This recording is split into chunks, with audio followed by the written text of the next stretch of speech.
আনন্দের সাথে মাঠে ফসল ফলাও, সেই ফসল এখন যা উৎপাদিত হয় তার কমপক্ষে 3 গুণ উৎপাদন হতো।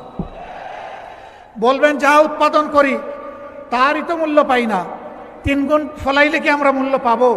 হ্যাঁ, আপনারা অবশ্যই মূল্য পাবেন।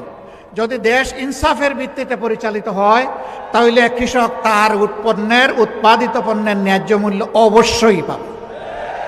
মধ্যস্বত্বভোগীরা তাদের কপাল নিয়ে খামসি করতে পারবে না।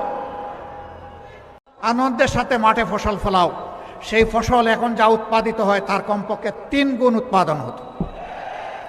বলবেন যা উৎপাদন করি তারই তো মূল্য পাই না, 3 গুণ ফলাইলে কি আমরা মূল্য পাবো?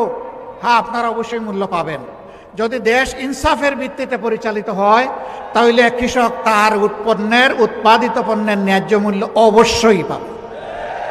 মধ্যস্বত্বভোগীরা তাদের কপাল নিয়ে খামসি করতে পারবে না।